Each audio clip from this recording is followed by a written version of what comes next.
Hello friends, I am Ankit. स्वागत है आपका अपने यूट्यूब चैनल मंकित 72 वे टू सक्सेस में।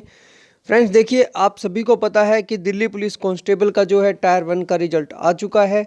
ठीक है, जो परीक्षा थी उसका रिजल्ट आ चुका है। अब देखिए इसके बाद सिलेक्शन में कैसे प्रोसेस रहेगी, ऑलमोस्ट सभी को पता है, बट कुछ चीज़ें हैं जो ध्यान रखना बहुत ज़्यादा ज़रूरी है।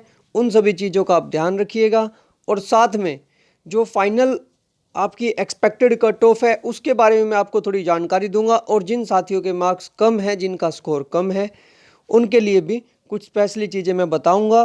ठीक है, तो आप वीडियो को अंत तक जरूर देखें, और अगर आप चैनल पर नए हैं तो चैनल को सब्सक्राइब जरूर करें।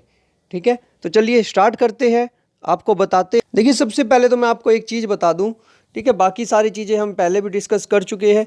जो एनसीसी के मार्क्स है, अब आप सभी ने देखा होगा कि बोनस मार्क्स मिले हुए हैं, लेकिन वो किसे मिले हुए हैं? जिनको एनसीसी का, जिनके पास सर्टिफिकेट था, जिसके पास सी सर्टिफिकेट था उसको 5 मार्क्स एक्स्ट्रा मिले हुए हैं, जिसके पास बी था उसे 3 मार्क्स एक्स्ट्रा मिले हुए हैं, और जिसके पास ए था उसे 2% एक्स्ट्रा मार्क्स मिले हुए हैं। ठीक है, तो इसका बेनिफिट देखिए आपको फाइनल लिस्ट में बहुत ज़्यादा होने वाला है जिनके पास एनसीसी का सर्टिफिकेट था। अब बात करते हैं टोटल पोस्ट। आई थिंक सभी को पता है। ठीक है, और उसके अकॉर्डिंग जो कैंडिडेट्स अवेलेबल हुए हैं वो भी लगभग 67,000 है। अब इसके बाद की अगर हम बात करें, ठीक है, ये सारी चीज़ें आपको पता है कि एक पोस्ट के अकॉर्डिंग मल्टीप्लाई 12 है। इट मीन्स 12 गुना कैंडिडेट्स को बुलाया गया है। लेकिन अगर उसके बाद की अगर बात करें जो कट ऑफ है आपकी, ठीक है, कट ऑफ है, इसके बारे में थोड़ी जानकारी देता हूं। उससे पहले मैं आपको बता दूं कि अगर आप किसी भी कॉम्पिटिटिव एग्जाम की तैयारी कर रहे हैं तो Unacademy the learning app, okay, और नंबर 1 इंडिया का नंबर 1 प्लेटफॉर्म है ये स्टडी के लिए कॉम्पिटिटिव एग्जाम्स की। तो यहाँ आपको मिलते हैं top educators with top batches, और 31 मार्च से ये स्टार्ट हो रहे हैं। ठीक है, आपको यहाँ देखिए ये सभी बेनिफिट्स मिलेंगे और साथ में बेस्ट एजुकेटर्स मिलेंगे।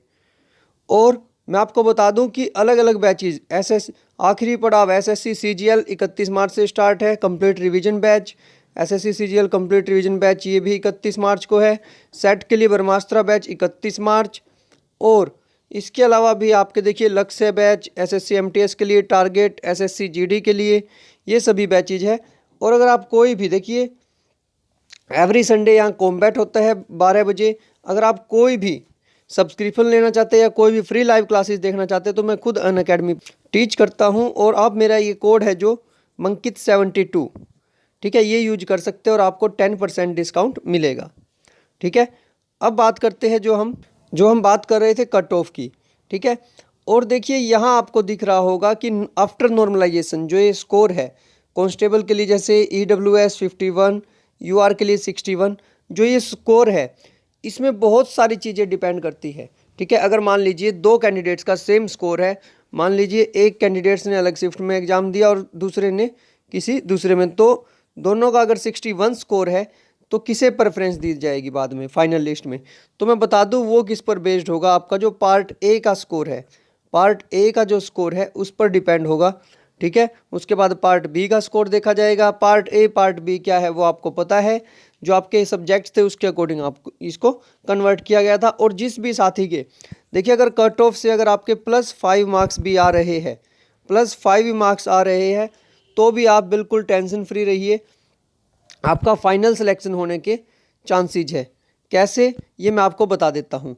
क्योंकि जब फिजिकल टेस्ट होगा, ठीक है, जब फिजिकल टेस्ट होगा तो बहुत सारे साथी ऐसे हैं इस समय पर, कोई CHSL की तैयारी कर रहा होगा, कोई CGL की तैयारी कर रहा होगा, और बहुत सारे ऐसे जो फिजिकल देने में अनकंफर्टेबल है, जो फिजिकल देने में अनकंफर्टेबल है। फॉर्म सभी ने अप्लाई किया है, लगभग मोर देन 50% कैंडिडेट्स तो ऐसे हैं जिन्होंने, जो अभी भी सिलेक्ट हुए हैं, ठीक है, जिन्हें फिजिकल देना ही नहीं है, फिजिकल दे ही नहीं पाएंगे वो, क्योंकि वो क्या करते हैं, सिर्फ और सिर्फ प्रिपरेशन के लिए, सिर्फ प्रिपरेशन के लिए, अपना खुद का चेक करने के लिए कि क्या हम इजीली एसएससी का एग्ज़ाम क्रैक कर सकते हैं नहीं, CHSL की तैयारी के लिए, CGL की तैयारी के लिए उन्होंने एग्ज़ाम दिया हुआ है। ठीक है, और जो बचे हुए हैं उनमें से, ठीक है, ओवरऑल जो 70,000 के राउंड अबाउट है, उनमें से देखिए हर 100 में से 25 ही क्लियर कर पाते हैं। इट मीन्स 1/4 ही क्लियर कर पाते हैं फिजिकल को, तो इस बात का आप ध्यान रखिए, जब फिजिकल और मेडिकल हो जाएगा तो after that there will be only 25%, almost 25 to 30% will be clear this. ठीक है, तो इसलिए मैं बता रहा हूँ कि जिसके भी +5 मार्क्स भी है वो भी उम्मीद ना छोड़े। ठीक है, उम्मीद किसी को भी नहीं छोड़नी है। आपने देखा होगा बहुत सारे कैंडिडेट्स के 100+ स्कोर भी आए हैं आफ्टर नॉर्मलाइजेशन, बट फिजिकल और मेडिकल सभी का है। ध्यान रखिएगा, फिजिकल और मेडिकल सभी का है। बहुत सारे कैंडिडेट्स तो ऐसे हैं जिन्होंने अपनी मेहनत के दम पर 100+ स्कोर किया है विद नॉर्मलाइजेशन, बट जब फिजिकल की बात आती है तो जो पढ़ने वाले कैंडिडेट्स होते हैं, मैं मोस्टली की बात कर रहा हूँ, ऑलमोस्ट 40% की मैं बात कर रहा हूँ कि वो अपने नेक्स्ट एग्जाम की प्रिपरेशन में लग जाते हैं, उन्हें इस फिजिकल से कोई मतलब नहीं है। ठीक है, और जिसको सिलेक्शन लेना है वो कंटिन्यू बस फिजिकल की ही तैयारी करेंगे। ठीक है, वो बाकी सब कुछ छोड़कर अपना फिजिकल की तैयारी करेंगे, क्योंकि फिजिकल और मेडिकल, ठीक है, पैट पीएमटी और उसके बाद आपका जो होगा कंप्लीट, इसके बाद आपकी है जो फिजिकल के बाद, ठीक है, फिजिकल मेडिकल सब कुछ होने के बाद आपकी एक फाइनल लिस्ट लगेगी।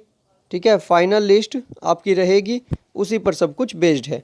और साथ में मैं आपको बता दूं कुछ ज़रूरी चीज़, देखिए ये रहा जो सबसे बड़ी बात थी कि कहाँ से स्कोर, अगर सेम केस रहता है तो पहले पार्ट ए का स्कोर देखा जाएगा, फिर बी का। ठीक है, date of birth with older candidate placed higher, alphabetically order of the name of the candidates. तो देखिए अगर कोई भी प्रॉब्लम होती है तो इन सभी को बेस्ड माना जाएगा। सबसे पहले पार्ट ए का स्कोर किसका हाई, अगर वो भी टाई हो जाता है, पार्ट बी का score, then date of birth, ठीक है, फिर alphabetical order of the names of the candidate, तो उसका भी तरीका बता रखा। और साथ में एक और चीज़ बता दूं मैं आपको कि पीई और एमटी, ठीक है, will be conducted by the Delhi police. ये अब देखिए एसएससी का काम कंप्लीट हो चुका, अब सारा काम दिल्ली पुलिस का है। ठीक है, और इस जो भी अब आएगा, जो भी नेक्स्ट अपडेट होगी वो कहाँ आएगी, दिल्ली पुलिस की वेबसाइट पर। और सबसे ज़रूरी चीज़, अपने डॉक्यूमेंट्स ध्यान रखें भाई, आपके डॉक्यूमेंट्स रेडी रखिए, आपके डॉक्यूमेंट्स रेडी होने चाहिए। और अगर कोई भी मेल कैंडिडेट है उसके पास लाइसेंस सबसे ज़रूरी है। ठीक है, फिजिकल की डेट से पहले, फिजिकल से पहले आपका लाइसेंस बना हुआ होना चाहिए, इस बात का ध्यान रखिए। सबसे ज़रूरी चीज़ है ये कि आपके पास ड्राइविंग लाइसेंस हो। ठीक है, और दूसरी चीज़, एक ड्राइविंग लाइसेंस, दूसरा अगर कोई रिजर्वेशन ले रहा है तो जैसे ओबीसी सर्टिफिकेट है तो इसकी जो लास्ट डेट रहेगी, जिस दिन नोटिफिकेशन आया था, नोटिफिकेशन से जो क्रूशियल डेट मांगी गई है, नोटिफिकेशन से 3 इयर्स पहले का हो। ठीक है, अपने डॉक्यूमेंट्स रेडी रखिए, क्योंकि डॉक्यूमेंट वेरिफिकेशन भी फिजिकल के टाइम पर होगी। इसीलिए सभी को बोल रहा हूँ कि अपने डॉक्यूमेंट्स सबसे ज़रूरी चीज़ है। अदरवाइज़ देखिए कुछ भी बेनिफिट नहीं होगा अगर आपके पास डीवी के लिए आपके डॉक्यूमेंट्स रेडी नहीं है। ठीक है, लाइसेंस जो सबसे ज़रूरी है, लाइसेंस। ठीक है, और जो दूसरी चीज़ है वो है आपके, अगर मान लीजिए रिजर्वेशन का बेनिफिट ले रहे हो, आपका जो भी सर्टिफिकेट है 3 इयर्स ओल्ड तक चल जाएगा भाई, मैक्सिमम 3 इयर्स ओल्ड तक। ठीक है, तो इसका बेनिफिट उठाइए। और अगर कोई भी आपकी क्वेरी है इसके रिगार्डिंग तो आप हमसे कमेंट सेक्शन में पूछ सकते हैं, हम आपको रिप्लाई जरूर करेंगे। मिलते हैं आपको नेक्स्ट वीडियो में नई अपडेट के साथ, और चैनल को सब्सक्राइब जरूर करें। तब तक के लिए धन्यवाद, आपका दिन शुभ रहे।